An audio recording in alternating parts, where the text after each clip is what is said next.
በአንድ ወቅት ፈሪሳውያን እንዴት አድርገው በነገር እንደሚያጠምዱት ተማከሩ።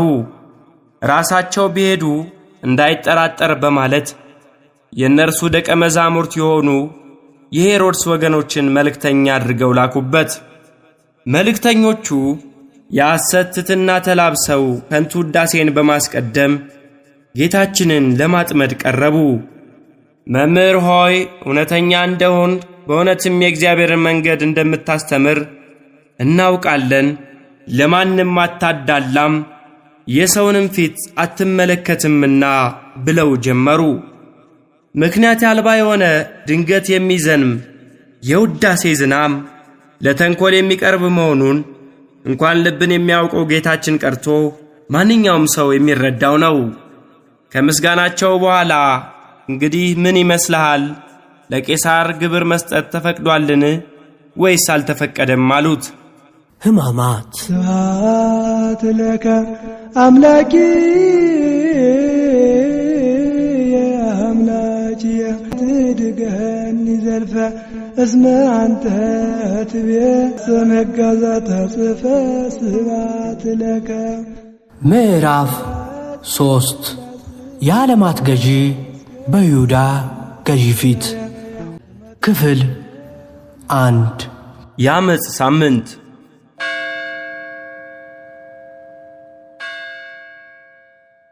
የይሁዳና የሰማርያ ገዢ ጴንጤናዊው ጲላጦስ ለፋሲካ በዓል ለአሕዛብ ገዢዎች የምትመች መኖሪያ የሆነችውን ቂሳርያን ትቶ ወደ ኢየሩሳሌም ከተማ መጥቷል።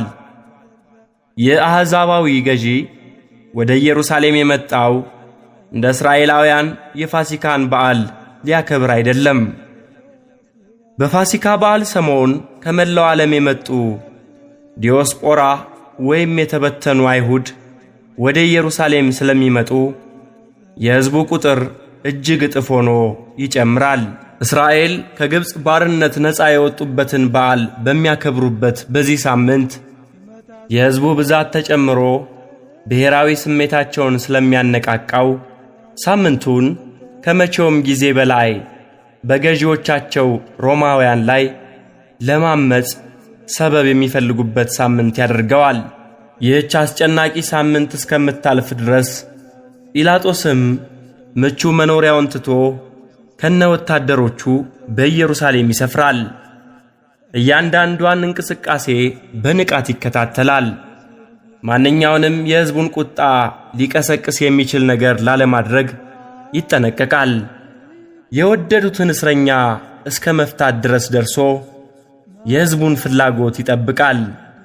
የሚያበሳጨው ነገር ቢኖር እንኳን በሌላ ጊዜ ለመበቀል በልቡ እየዛተም ቢሆን ሳምንቷ እስከምታልፍ ድረስ ትንፋሹን ሰብስቦ በትዕግሥት ያሳልፋል። አይሁድ ጌታችንን አስረው ወደ ጲላጦስ ያመጡት እንግዲህ በዚህ ሳምንት በዋናው በዓል ዕለት ነው። ከመቼውም ጊዜ በላይ ተሰሚነታቸው በሚያይልበት በዚህ ሳምንት ለመጠቀም ቆርጠው ተነስተዋል። በዚያ ላይ በዓሉ ካለፈ በኋላ ጌታችንን ከጲላጦስ ፊት ለማቅረብ ቢፈልጉ እስከ ቂሳርያ ድረስ መሄድ አለባቸው። ጌታችንንም ኢየሩሳሌም ውስጥ ሲያውክ አገኘነው ብለው አሁን ካልያዙት በስተቀር ከኢየሩሳሌም ውጪ አግኝተው ቢይዙት ኖሮ ጲላጦስ ከኢየሩሳሌምና ይሁዳ ውጪ የተያዘ ሰው ላይ ልፈርድ አልችልም ብሎ ሊመልስላቸው የሚችልበት የሕግ መሠረት ነበረው። በእርግጥ አይሁድ ለምን ጌታችንን ወደ ጲላጦስ ማቅረብ አስፈለጋቸው? ከዚህ በፊት ሊያደርጉት ሞክረው እንደነበረው ማንም ሳያያቸው በተራራ አፋፍ ወስደው ለምን አልወረወሩትም? ደጋግመው እንደሞከሩት በድንጋይ ወግረውስ ስለምን አልገደሉትም? በእሳት አቃጥለው በሰይፍ ቆራርጠው የሚገድል መርዝ አጠጥተው ሊገድሉት ሲችሉ ለምን ጲላጦስን ደጅ መጥናት አስፈለጋቸው? ምላሹ አንድ ብቻ ነው። አይሁድ የፈለጉት ጌታችን እንዲሞት ብቻ ሳይሆን ተሰቅሎ እንዲሞት ነው። እነርሱ የፈለጉት በእንጨት ላይ የተሰቀለ በእግዚአብሔር ዘንድ የተረገመ ነው የሚለውን የኦሪት ቃል በመያዝ የናዝሬቱ ኢየሱስ እርሱ እንደሚለው በእግዚአብሔር የተላከ የተቀባ መሲህ ክርስቶስ ሳይሆን በእግዚአብሔር ዘንድ የተረገመ ነው ለማለት ተሰቅሎ እንዲሞት አጥብቀው ፈለጉ። ሮማውያን የሚሰቅሉትን ሰው ምን ያህል ዕርቃኑን እንደሚያዋርዱት አይሁድ በተግባር አይተው ስለሚያውቁ ጌታችን በዚህ በአሰቃቂ አሟሟት እንዲሞትና እውነት እርሱ ክርስቶስ የእግዚአብሔር ልጅ ቢሆን ኖሮ ይህ ሁሉ መከራ ደርሶበት ይሰቀል ነበር እያሉ እንደ ማስረጃ በማቅረብ ክርስቶስ አይደለም ለማለትና ክርስቲያኖችም ለበዓል በመጣው ሕዝብ ፊት በጌታ መሰቀል ለማሸማቀቅ ነበር። እነርሱ ለማሸማቀቅ ብለው እንዲሰቀል ቢያደርጉም እኛ ግን በመስቀሉ አፍረን አናውቅም። የተሰቀለውን ክርስቶስን እንሰብካለን። መመካት ቢያስፈልግም ከጌታዬ ከኢየሱስ ክርስቶስ መስቀል በቀር ሌላ ትምክህት ከኔ ይራቅ እያልን እንድናፍር ባዘጋጁት የጌታችን መስቀል እንመካበታለን። ሌላው ጥያቄ የካህናት አለቆችና ፈሪሳውያን ዓላማቸው ጌታችንን መስቀል ከሆነ ስለምን ወደ ጲላጦስ ይዘውት መምጣት አስፈለጋቸው? ራሳቸው ወስደው አይሰቅሉትም ነበርን የሚለው ነው። አይሁድ በሮማውያን ቅኝ አገዛዝ ስር ከሆኑ በኋላ ማንኛውንም አይነት የሞት ፍርድ በዜጎቻቸው ላይ ያለ ሮም ፈቃድ የመወሰን መብት የላቸውም ነበር። ጲላጦስ ጌታችንን ይዘው ገና ሲመጡ እናንተ ወስዳችሁ እንደ ሕጋችሁ ፍረዱበት ባለ ጊዜ ለእኛስ ማንንም ልንገድል አልተፈቀደልንም ያሉት ለዚህ ነበር። የዮሐንስ ወንጌል ምዕራፍ 18 ከቁጥር 31። በሌላ ቋንቋ የምንፈልገው በሕግ የተፈቀደልንን ታናሽ ቅጣት ልንቀጣው አይደለም እንዲገደል ነው እንጂ ማለታቸው ነበር። ስለዚህ ወደ ጲላጦስ የመጡት ጌታችንን ለመስቀል የግድ የሮማዊው ገዢ ይሁንታና አስፈጻሚነት ስለሚያስፈልግ ነው። ጴንጤናዊ ጲላጦስ ይሁዳ በንጉሥ መተዳደሯን አቁማ የሮማ አውራጃ ከሆነችበት ከንጉሥ አርኬላዎስ መውረድ በኋላ በይሁዳና በሰማርያ አገረ ገዢ ሆኖ ለስድስተኛ ጊዜ የተሾመ የቄሳር እንደራሴ ነው። ትለከ ሀበነ ሰላመከ መምህረትትና ክርስቶስ ወልደ አምላክ ወሰብ ጅዝየፍና ሰርክ ጳውደ መብልዕ ዘረፈካ ምስላ የአይሁድ ታሪክ ጸሐፊው ዮሴፍ እንደሚገልጸው ጲላጦስ ከአይሁድ ጋር የጎሪጥ መተያየት የጀመረው ገና በቄሳር ተሾሞ እንደመጣ ነበር። ሮማውያን ገዢዎች ምንም እንኳን የይሁዳ ገዢ እንደመሆናቸው መኖሪያቸው ሊሆን የሚገባው በኢየሩሳሌም ቢሆንም ኢየሩሳሌም መንፈሳዊት ከተማ በመሆኗ ለአሕዛባዊ አኗኗራቸውና የምቾት ሕይወታቸው ስለማትስማማ የሚኖሩት በቄሳር ስም በምትጠራው የቂሳርያ ከተማ ነበር። ከዚህ ባሻገር ሮማውያን ምንም እንኳን ገዢነታቸውን ቢያስከብሩም የኢየሩሳሌምንና የቤተ መቅደሱን ክብር ባለመንካት የሕዝቡን ስሜት ለመጠበቅ ይሞክሩ ነበር። ለዚህም ማሳያ የሚሆነን ሊቃነ ካህናቱ ምንም እንኳን የሞት ፍርድ የመፍረድ ሥልጣናቸው የተገፈፈ ቢሆንም መግባት ወደማይፈቀድበት ወደ ቤተ መቅደሱ በድፍረት የገባን ማንኛውንም ሰው ሌላው ቀርቶ ሮማዊም እንኳን ቢሆን እንዲገድሉ ሥልጣን ተሰጥቷቸው ነበር። በኢየሩሳሌምና በቤተ መቅደሱ ዙሪያም ማንኛውም የሮማውያን አርማና የጣዖታት ምስል እንዳይገባ በማድረግ ሮማውያን የእስራኤላውያንን ሕሊናን ለመጠበቅ ሞክረው ነበር። ይህ ግን ጲላጦስን አይመለከትም። ጲላጦስ ወደ ኢየሩሳሌም ለመጀመሪያ ጊዜ ወታደሮቹን ይዞ የገባው ሕዝቡ በተኛበት በእኩለ ሌሊት ነበር።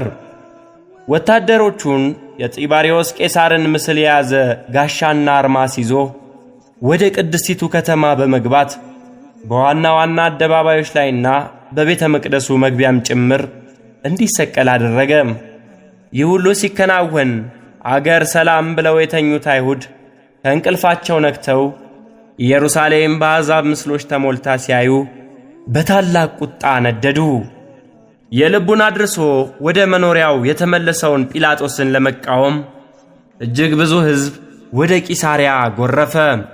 በመኖሪያ ቤቱ ዙሪያ ተሰባስበው ቢጮኹበትም ለእርሱ ግን ጩኸታቸው መዝናኛ ሆነለት። አይሁድ ገዢው እንደማይበገር ሲያዩ ቀስ በቀስ ከጩኸት ወደ ልመና ተሸጋገሩ። እርሱ ግን በፍጥነት ቂሳርያን ለቀው ካልተመለሱ ሁሉንም እንደሚጨርሳቸው ዛተ። ለ5 ቀናት ያህል ከእግሩ ስር ተደፍተው ከለመኑት በኋላ አርማዎቹን ከኢየሩሳሌም ለማንሳት ተስማማ። ይህን ምስል በብዙ ሙግት ካስነሳ በኋላ ደግሞ ታላቁ ሄሮድስ ባሰራው ቤተ መንግሥት ውስጥ የቄሳር ምስል ያለበት ትልቅ ጋሻ አሰርቶ ዳግም ሁከት እንዲነሳ ያደረገ ሲሆን የሄሮድስን ልጆች ጨምሮ ሕዝቡ በጽሑፍ ተቃውሞውን ሰብስቦ ወደ ቄሳር አመልክቶ አስነስቶታል። ጲላጦስ በአይሁድ ላይ የሚያደርገው ንቀት የተሞላ ትንኮሳ በዚህ ብቻ ያበቃ አልነበረም። በኢየሩሳሌም ላለው የውሃ እጥረት መፍትሔ ለመስጠት በሚል ያቀረበው ሐሳብ የካህናት አለቆችንና የመላው አይሁድን አንጀት በንዴት የሚያሳርር ነበር። ለኢየሩሳሌም ውሃ ከሰለሞን መጠመቂያ ለመሳብ ወጪው ሕዝቡ ለቤተ መቅደስ በሚከፍለው የአስራትና የመባ ገንዘብ እንዲሸፈን አዋጅ አስነገረ። ጲላጦስ ይህንን ማድረጉ አይሁድን ምን ያህል ሊያስቆጣ እንደሚችል አስቀድሞ አስቦበት ነበር። ስለዚህ ከአዋጁ አስቀድሞ ወታደሮቹን እንደ አይሁዳዊ ለብሰው ሰይፋቸውን ደብቀው እንዲቆሙ አድርጎ ነበር። በዚያች ዕለት አዋጁን ተቃውመው አፋቸውን ለመክፈት የሞከሩ ሁሉ እነርሱን መስለው በቆሙት ወታደሮች ሰይፍ እየወደቁ እጅግ ብዙ ሰው በግፍ ተገድሏል። ደም ማፍሰስ ያልበቃው ጲላጦስ ከዚያ በኋላም በገሊላ የነበሩ ሰዎችን ለእግዚአብሔር መሥዋዕት በሚሰዉበት ስፍራ ደማቸውን ከመሥዋዕታቸው ጋር በመደባለቅ ለሮሜ በላይነት ማንኛውንም ነገር ከማድረግ የማይመለስ ጨካኝ ሀገረ ገዢ መሆኑን አሳይቷል። በእነዚህ ቅድመ ታሪኮች ምክንያት አይሁድና ጲላጦስ የነበራቸው ግንኙነት እባብ ለእባብ ይተያያል ካብ ለካብ አይነት ነበር። እርሱ የእነሱን ክፋትና ምቀኝነት በሚገባ ሲያውቅ፣ እነርሱ ደግሞ የእርሱን ንቀትና ጭካኔ ጠንቅቀው ያውቃሉ። ክሳቸውን ውድቅ ለማድረግ ምክንያት እንደሚፈልግ ስለሚያውቁም አይሁድ ወደ ጲላጦስ የመጡት በጥንቃቄ ነበር። በሊቀ ካህናቱ ግቢ ውስጥ ጌታችንን ሲከሱ ያደሩባቸው ክሶች ሁሉ በጲላጦስ ፊት ዋጋ ያላቸው አይደሉም። መቅደስ አፈርሳለሁ ብሏል፣ ራሱን መሲህ ነኝ ይላል፣ የእግዚአብሔር ልጅ ነኝ ይላል የሚሉት ክሶች በጲላጦስ ፊት ውሃ አያነሱም። ከሕጉም አንጻር ሮማዊ ገዢ በመንፈሳዊ ክሶች ላይ አይፈርድም። ቅዱስ ጳውሎስ በተከሰሰ ጊዜ የሆነው ይህንን ያስረዳናል። ጋልዮስ በአካይያ አገረ ገዢ በነበረ ጊዜ አይሁድ በአንድ ልብ ሆነው በጳውሎስ ላይ ተነሱ። ወደ ፍርድ ወንበርም አምጥተው ይህ ሕግን ተቃውሞ እግዚአብሔርን ያመልኩት ዘንድ ሰዎችን ያባብላል አሉ። ጳውሎስም አፉን ሊከፍት ባሰበ ጊዜ ጋልዮስ አይሁድን አይሁድ ሆይ አመፅ ወይም ክፉ በደል እንደሆነ ልታገሳችሁ በተገባኝ ስለ ቃልና ስለ ስሞች ስለ ሕጋችሁም የምትከራከሩ ከሆነ ግን ራሳችሁ ተጠንቀቁ፣ እኔ በዚህ ነገር ፈራጅ ይሆን ዘንድ አልፈቅድምና አላቸው። ከፍርድ ወንበርም ፊት አስወጣቸው። በዚህ መሠረት አይሁድ የማታዎቹን ክሶቻቸውን በጲላጦስ ፊት ደግመው ቢያቀርቧቸው ኖሮ እንደ ጋልዮስ አይመለከተኝም ብሎ ሊያስወጣቸው ይችል ነበር።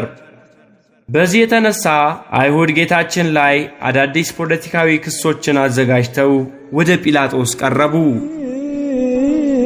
መልእተ ጸጋ መልእተ ክብር ወብል እንበለ ንትጋ አምላከ ሰማያዊ ዘወለድኪ በሥጋ ሰላም ለኪ ታቦተ ሕግ አንቀጸ ሥጋኪ ዘድንግልና ንጹግ ሀሊበኪ። በጴንጤናዊው በጲላጦስ ዘመን ጲላጦስ በሮማውያን የታሪክ ላይ ያለው ስፍራ የአንድ አውራጃ ገዥነት ብቻ ነው። በጢባሪዎስ ቄሳር ሊያውም ከሮማ ውጪ በገዥነት ተሾሞ የተላከው ይህ ሰው ሮም ካፈራቻቸው ታላላቅ ቄሳሮች፣ ፈላስፎች፣ የሥነ ስዕልና የኪነ ጥበብ ሰዎች ይልቅ ዘመን የማይሽረው ዝነኛ ሰው ይሆናል ብሎ ማንም ሰው አልገመተም ነበር። ሆኖም ጲላጦስ ከቄሳር በላይ በክርስትናው ዓለም ትልቅ ስፍራ ያለው ሰው ሆነ። ክርስቲያኖች ሁላችን ለጸሎት በቆምን ጊዜ በጴንጤናዊ በጲላጦስ ዘመን እርሱም መከራን ተቀበለ፣ ሞተ፣ ተቀበረ እያልን ዘወትር በጸሎተ ሃይማኖት ዘ ሆሊ ክሪድ የምናነሳው ጲላጦስ በይሁዳና ሰማርያ አውራጃ ነዋሪዎች ላይ ብቻ እንዲፈርድ ከቄሳር ዘንድ ተሾሞ ባላወቀው መንገድ በሰማያዊው ዳኛ ላይ የፈረደ ዳኛ ሆነ። እለ አርአይክሙ ትልስተ አካል ሥላሴ እደወ ኃይል ስብሐት ለክሙ። በዚያች ማለዳ በሕያዋንና በሙታን ላይ የሚፈርደው መድኃኔ ዓለም ክርስቶስ ይፈርድበት ዘንድ በጲላጦስ ፊት ታስሮ ቆመ። ነቢዩ ዳዊት አቤቱ በፊትህ ማን ይቆማል ብሎ የዘመረለት አምላክ በጲላጦስ ፊት ቆመ። ጌታዬ ኢየሱስ ክርስቶስ ሆይ ይፈረድብህ ዘንድ በጲላጦስ ፊት ቆም። ሱራፌልና ኪሩቤልም በገናናው ጌትነት ፊት የሚሰግዱ ሲሆን ይፈርድብህ ዘንድ እጅህ በሠራችው ሸክላ ፊት እንዴት ቆምክ ይላል ቅዱስ ስምዖን አምዳዊ። እንዲሁም ግብረ ሕማማት አይሁድ ጌታችንን ወደ ጲላጦስ ገና ጎህ ሲቀድ ይዘውት ከመጡ በኋላ የፋሲካን በግ ይበሉ ዘንድ እንዳይረክሱ ብለው ወደ ሀገረ ገዢ ግቢ አልገቡም ነበር። ግመልን የሚውጡትና ትንኝን የሚያጠሩት አይሁድ ትልልቅ ኀጢአት እየሠሩ ለጥቃቅን ነገሮች ብቻ መጠንቀቅ ልማዳቸው ነበር። ዛሬም እንደ ልማዳቸው ከአዝሙድና ከከሙን አስራት የሚከፍሉት አይሁድ ነፍሰ ገዳይ በመሆን እንደሚረክሱ ሳያስቡ ወደ ጲላጦስ ግቢ መግባት እንደሚያረክሳቸው አሰቡ። አይሁድ ጌታችንን በጲላጦስ ፊት ለመክሰስ የመረጧቸው ክሶች 3 ነበሩ። ይህ ሕዝባችንን ሲያጣምም ለቄሳርም ግብር እንዳይሰጥ ሲከለክል ደግሞም እኔ ክርስቶስ ንጉሥ ነኝ ሲላገኘ ነው የሚሉ ናቸው። አይሁድ ያቀረቧቸው ክሶች በተለይም እኔ ንጉሥ ነኝ ማለትና ለቄሳር ግብር እንዳይከፍል መከልከል ያለምንም ቅድመ ሁኔታ የሞት ፍርድ የሚያሰጥ ጥፋት መሆኑን ጠንቅቀው ያውቃሉ። በተለይም በዜና አይሁድ እንደተመዘገበው በጲላጦስና ከእርሱ በፊት በተነሱ ሀገረ ገዢዎች ዘመን እኔ ንጉሥ ነኝ ብለው የተነሱና ሕዝቡንም በቄሳር ላይ ያሳመጹ በርካታ ሰዎች በሞት እንደተቀጡ ስለሚያውቁ ለጲላጦስ የማያወላዳ ክስ እንዳቀረቡለት እርግጠኞች ነበሩ። አይሁድ ጲላጦስን ያወቁትን ያህል ጲላጦስም አይሁድን በሚገባ ያውቃቸዋልና በጠዋት እንቅልፍ አጥተው በበዓል ቀን የፋሲካን በግ እንኳን ሳይበሉ አንድን ናዝራዊ አስረው የመጡት ለቅኝ ገዢያቸው ጢባሪዎስ ቄሳር ክብር ተቆርቁረው ግብር ለምን አልተከፈለውም ብለው አስበው እንዳልነበረና ጌታን በቅናት አሳልፈው እንደሰጡት ያውቅ ነበር። አይሁድ ጌታችንን የከሰሱባቸው ክሶችን አንድ በአንድ እንመልከታቸው። የመጀመሪያው ክስ በምንም መለኪያ ለመመዘን የሚያስቸግረውና ለምርመራ አመቺ ያልሆነው ሕዝባችንን ያጣምማል የሚለው ክስ ነው። ይህ ክስ ቅናታቸውን በግልጽ ላለመናገር ያነሱት ነው እንጂ እነሆ ዓለም ሁሉ ተከትሎት ሄዷል ብለው የተበሳጩት ብስጭት ወደ ክስ ተቀይሮ ነው። ዮሐንስ ወንጌል ምዕራፍ 12 ከቁጥር 19። ለዚህ ያልተጨበጠ ክስ መልስ ለመስጠት ያስቸግራል። ሆኖም ከሕዝቡ መካከል ጌታን ለምን እንደተከተሉት ተጠርተው ቢጠየቁ ኖሮ ያደረግኩትን ሁሉ የነገረኝን ሰው ኑና እዩ የሚሉ ሴቶች፣ እንደዚህ ሰው ማንም ከቶ አልተነገረም የሚሉ ተማሪዎች፣ ኃጢአተኛ መሆኑን አላውቅም፣ እውር እንደነበርሁ አሁንም እንዳይ ይህን አንድ ነገር አውቃለሁ ብለው የሚናገሩ አይናማዎች አይጠፉም ነበር። በጌታችን ላይ የተነሳው ሁለተኛው ክስ ለቄሳር ግብር እንዳይሰጥ ይከላከላል የሚል ነበር። ይህን ርዕሰ ጉዳይ በጌታችን ላይ ሲያነሱ የመጀመሪያ ጊዜያቸው አልነበረም። በአንድ ወቅት ፈሪሳውያን እንዴት አድርገው በነገር እንደሚያጠምዱት ተማከሩ። ራሳቸው ቢሄዱ እንዳይጠራጠር በማለት የእነርሱ ደቀ መዛሙርት የሆኑ የሄሮድስ ወገኖችን መልእክተኛ አድርገው ላኩበት። መልእክተኞቹ የሐሰት ትሕትና ተላብሰው ከንቱ ውዳሴን በማስቀደም ጌታችንን ለማጥመድ ቀረቡ። መምህር ሆይ እውነተኛ እንደሆን በእውነትም የእግዚአብሔርን መንገድ እንደምታስተምር እናውቃለን፣ ለማንም አታዳላም፣ የሰውንም ፊት አትመለከትምና ብለው ጀመሩ። ምክንያት አልባ የሆነ ድንገት የሚዘንም የውዳሴ ዝናም ለተንኮል የሚቀርብ መሆኑን እንኳን ልብን የሚያውቀው ጌታችን ቀርቶ ማንኛውም ሰው የሚረዳው ነው። ከምስጋናቸው በኋላ እንግዲህ ምን ይመስልሃል? ለቄሳር ግብር መስጠት ተፈቅዷልን ወይስ አልተፈቀደም አሉት። ቅዱስ ሳዊሮስ ዘአንጾኪያ እንዳብራራው ይህንን ጥያቄ የጠየቁት ጌታችንን ከሁለት ወጥመዶች በአንድ ውስጥ ለመክተት አቅደው ነበር።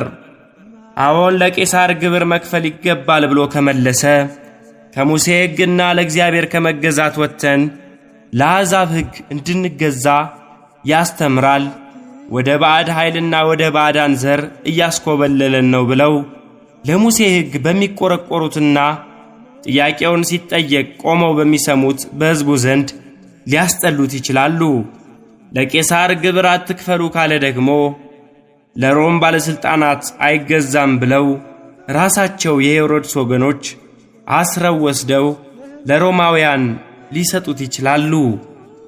የሰውን ልብ የሚያውቀው ጌታችን ከፈሪሳውያን ተልከው ለመጡት ሰዎች መልስ ከመስጠቱ በፊት እናንተ ግብዞች ስለምን ትፈትኑኛላችሁ በማለት ጥያቄውን የጠየቁት ለወጥመድ መሆኑን እንዳወቀባቸው ነገራቸው።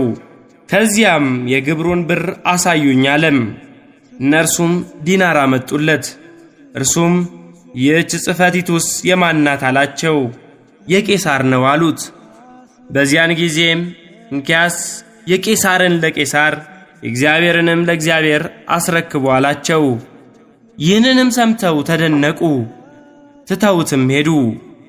ጌታችን በዚህ ምላሽ አቅደውት የነበረውን ሁለት ነገር አፈረሰባቸው።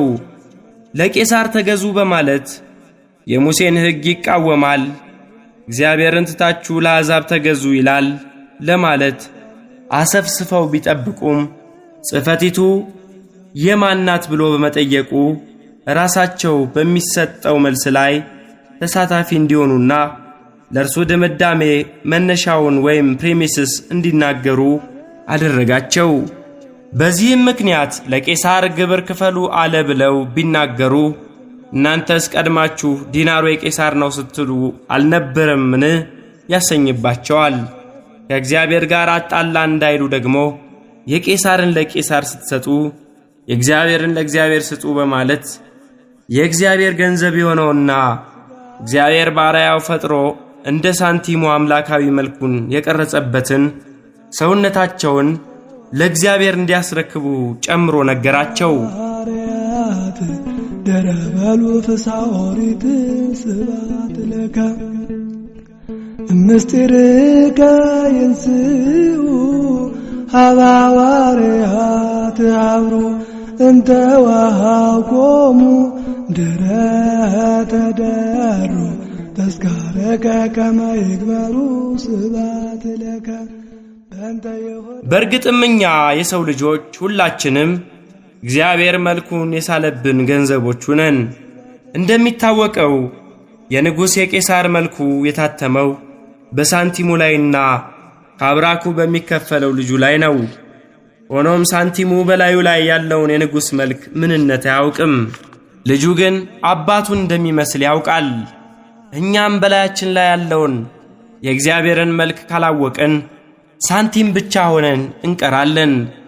ድሪሟ እንደ ጠፋባት ሴት ሳንቲምም ቆሻሻ ውስጥ ገብተን ልንጠፋ እንችላለን። በላያችን ያለውን የንጉሡን መልክ ከተረዳን ግን ከሳንቲምነት ወደ ልጅነት ሕይወት ከፍ እንላለን። ጌታችን የቄሳርን ለቄሳር አስረክቡ ብሎ በቃል በማስተማር ሳይወሰን በሥራና በቃል የሚያስተምር መምህር እንደመሆኑ በቅፍርናሆም ግብር የሚቀበሉ ሰዎች ወደ እርሱ ሲመጡ ከባሕር ዓሣ ውስጥ የተገኘ ገንዘብ ግብር በመክፈል እንደ አምላክነቱ ዓሣውን አስገብሮ እንደ ሰውነቱ ለቄሳር ገብሮ አሳይቷል። በዚህች ዕለት ግን አይሁድ በሐሰት ግብር እንዳይከፈል ይከለከላል ብለው በጲላጦስ ፊት ከሰሱት። ሦስተኛው ክስ እኔ ክርስቶስ ንጉሥ ነኝ ሲል አገኘ ነው የሚል ነው። ይህ ክስ ተንኰል የተሞላበት ክስ ነው። ንጉሥ ነኝ ይላል ወይም ክርስቶስ ነኝ ይላል ብለው ለይተው አልተናገሩም። ክርስቶስ ነኝ ማለት በመንፈሳዊ ትርጉሙ ንግሥናው የሚያሳይ ነው። ስለ ክርስቶስ የተነገሩ ትንቢታትና የትንቢት ፍጻሜ ታሪኮችም መሲሁን ንጉሥ ብለው ይጠሩታል። ንጉሥሽ የዋህ ሆኖ በአህያና በአህያይቱ ግልገል በውርንጫይቱ ላይ ተቀምጦ ወደ አንቺ ይመጣል። ሆሳዕና በጌታ ስም የሚመጣ ንጉሥ የተባረከ ነው የሚሉት ጥቅሶች ክርስቶስ ንጉሥ እንደሚባል ያስረዳሉ። ሰብአ ሰገል ወደ ሄሮድስ መጥተው የተወለደው የአይሁድ ንጉሥ ወዴት ነው ብለው ሲጠይቁት የካህናት አለቆችን ጠርቶ ክርስቶስ ከወዴት እንደሚወለድ መጠየቁ ንጉሥ የሚለው ቃል በአይሁድ ሕሊና ክርስቶስ ከሚለው ጋር በተለዋዋጭ ቃል የሚነገር መሆኑን ያስረዳናል። በሥጋዊ ትርጉምም ከሆነ ክርስቶስ ለሮም መንግሥት የሚያሰጋ ምድራዊ ንጉሥ አይደለም። አይሁድ በክሳቸው ላይ ክርስቶስና ንጉሥ ብለው የተናገሩት መንፈሳዊውን ከሥጋዊ በመቀላቀል በሁለት ድንጋይ አንድ ወፍ ለመምታት ያደረጉት ስልት ነበር። በእርግጥ ክርስቶስ ምድራዊ ንጉሥ አልነበረም። ነገሥታት ባለጠጎች ናቸው። እርሱ ግን የእኛን ድህነት ወስዶ ድሃ የሆነ በበረት የተወሰደ በኋላም ራሱን የሚያስጠጋበት ያልነበረው ነበር። ነገሥታት ኑሯቸው ከንጉሣዊ ቤተሰቦችና ባለጠጎች ጋር ነው። እርሱ ግን ያስከተለው ዓሣ አጥማጆችን ነበር። ነገሥታት ዘውድ ሲደፉ እርሱ የእሾህ አክሊልን የደፋ፣ ነገሥታት ያማረ መጠጥ ሲጠጡ እርሱ ሐሞትና ከርቤን የጠጣ፣ ነገሥታት በትረ መንግሥት ሲይዙ እርሱ በበትር የተመታ፣ ነገሥታት ወግተው ሲገዙ እርሱ ተወግቶ የገዛ ንጉሥ ነው። ስለዚህ ጌታችን ምድራዊ ንጉሥ አልነበረም። አይሁድ ዛሬ ተነስተው ንጉሥ ነኝ ይላል ብለው ከሰሱት እንጂ ራሳቸው ጌታችንን ምድራዊ ንጉሥ ለማድረግ ይፈልጉ ነበር። አመጣጡ እነርሱ እንዳሰቡት በፈረስና በሰራዊት ታጅቦ የሮምን ጦር ሊወጋ ቢሆን ኖሮ በደስታ ይቀበሉት ነበር። ጌታችን ግን ምድራዊ ሥልጣንን አይሻም ነበር። ዓሣና እንጀራ አበርክቶ ባበላቸው ጊዜ ያነግሡት ዘንድ ሊመጡና ሊነጥቁት እንዳላቸው አውቆ ወደ ተራራው ብቻውን ፈቀቅ አለ። የዮሐንስ ወንጌል ምዕራፍ 6 ከቁጥር 15። ጥቃቅን ኃላፊነቶችን ሳይቀር አሳልፎ ለደቀ መዛሙርቱ ሰጣቸው እንጂ በተከታዮቹ ላይ እንኳን ሥልጣን አላሳየም። በመንግሥቱ ሁሉ ላይ የሚደረገውን የሚያውቅ አምላክ ሲሆን ሳለ ንጉሥ ከመባል ግን አፈገፈገ። በዚህም ለበላይነትና ለትዕቢት ከሚዳርገን የሥልጣን ወጥመድ እንድንሸሽ አስተማረን ይላል ጠርጡለስ። አይሁድ ግን በግድ እናንግሥ ሲሉት የነበሩትንና ከምድራዊ ሥልጣን የሸሻውን ጌታ ንጉሥ ነኝ ይላል ብለው ከሰሱት። ሐዋርያት ደረበሉ ፍስሐ ኦሪት ስብሐት ለከ። ከንግግር የሚበልጥ ዝምታ በቀጣይ ክፍል ይጠብቁን። አብሩ እንተ ወሃብኮሙ ድረ ተደሩ ተስካረከ ከመ ይግበሩ ስብሐት ለከ በእንተ ይሁዳ ዘትቤ ያገብአኒ አሐዱ ተስበተ ዘንቱ ነገር እለ ፈቀዱ ዘአርአይከ ርደተ እዱ